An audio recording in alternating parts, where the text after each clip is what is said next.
Bonjour, aujourd'hui une nouvelle vidéo qui va être basée sur le travail des épaules et comment on les échauffe.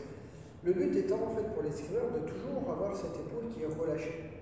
En escrime, plus vous avez l'épaule qui se relève, plus l'épaule se contracte en se rapprochant du corps, plus vous obtenez des problèmes de contracture, des problèmes de vitesse de réaction puisque l'articulation se bloque, ou selon votre arme, des problèmes en fait relatifs à la précision.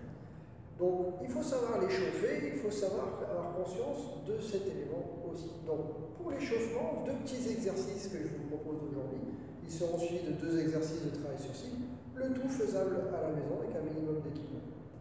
Pour le premier temps, pour l'échauffement, vous avez juste besoin d'un manche à balai. Moi ici j'ai un jalon, mais ça fait l'affaire aussi. Donc, premier temps, je me tiens droit, la colonne bien droite. J'ai mon jalon qui est dans mes deux mains, espacé un petit peu plus large que mes hanches. Je suis au niveau de mes hanches et je vais avoir deux mouvements séparés. Le premier, c'est de tendre les bras devant ma poitrine et ensuite de ramener le jalon à la poitrine. Ceci. Premier temps. Deuxième temps, j'écarte le jalon, je fais passer le jalon au-dessus de ma tête. Alors, du coup, attention, la tête ne bouge pas. Ensuite, je fais le chemin en sens inverse. Donc le but est bien ici, je vous montre de profil, je tends les bras, je pompe, je tends les bras, j'ai ce mouvement circulaire ici pour plier les coudes et ramener le jalon derrière. En aucun cas, je n'ai ceci. Ce n'est pas ma tête qui fait l'effort, c'est mes épaules et mes mains qui font l'effort de trouver la solution pour passer derrière la tête. L'idée au départ, c'est de se créer une série. Personnellement, je vous conseille des séries de 10 ou des séries de 20. Vous pouvez très bien opter pour des séries de 5 ou des séries de 40, selon ce que vous recherchez et selon votre niveau d'entraînement. Après, vous pouvez varier aussi sur la vitesse d'exécution. Attention à tous, on ne va pas vous cogner. L'idée, c'est d'avoir ce petit échauffement de base qui va nous permettre de chauffer l'épaule dans un sens dont elle a l'habitude. Sens quotidien. Une fois que vous avez fait cette série, on enchaîne, puisque c'est le même exercice, puisque là vous travaillez l'épaule vers l'avant. Le but maintenant, ça va être d'avoir ces mouvements un peu en arrière qu'on a parfois en escrime. Certaines touches de combat rapproché du corps à corps vont nécessiter de trouver des angles qui sont parfois pas évidents. Donc c'est dès maintenant qu'il faut échauffer, préparer l'épaule pour trouver ces angles dont on aura besoin plus tard.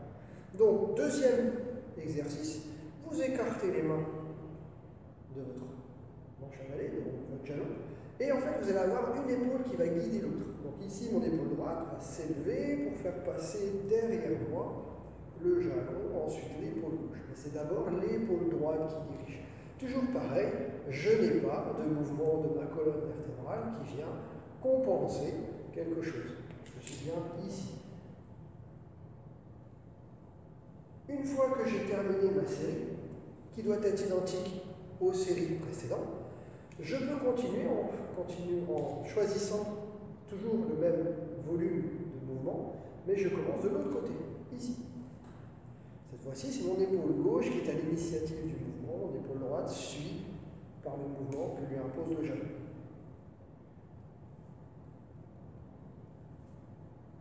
Voilà. Une fois que votre série est terminée, vous pouvez la recommencer, vous pouvez passer à l'exercice numéro 2. L'exercice numéro 2 est un peu plus simple. Vous n'avez besoin de rien, seulement de vos mains. Vous écartez les jambes, vous tendez les bras, et en fait, vous faites des très grands cercles. Très très grands, le plus grand possible. Vous vous donnez un nom, 5, 10, 15, 20 cercles selon ce que vous voulez. Mais ce qui va se passer, c'est qu'une fois que vous avez atteint ce nom, vous allez faire des cercles plus petits. Donc là, ici, j'étais ici, très grand cercle plus petit. Toujours avec le même nom. Et cercle plus petit. Et au fur et à mesure que je diminue mes cercles, je vais de plus en plus vite. À un moment donné, mon cercle est trop petit, donc ce qui va se passer, c'est que je vais devoir enchaîner quelque chose. Là, l'idée, c'est de terminer ce mouvement par une sensation d'étirement. C'est comme si que quelqu'un prenait votre doigt et tirait sur l'épaule. Donc on va être ici, cercle plus petit, et à un moment donné, on essaie de se grandir dans les épaules, on tire, comme si on voulait éloigner les épaules du corps, et on relâche. Une fois que vous avez fait ce deuxième exercice, l'idée c'est de créer un cycle. Donc vous reprenez votre jalon, vous refaites le premier exercice, suivi du deuxième, à jalon. Vous enchaînez avec celui-ci. Si vous le faites 2 fois, vous avez déjà un cycle qui va vous consommer pas mal de mouvements. Une fois que vous êtes suffisamment échauffé, vous pouvez passer à un travail sur cible. Pour ça, il vous faudra un petit peu plus de matériel.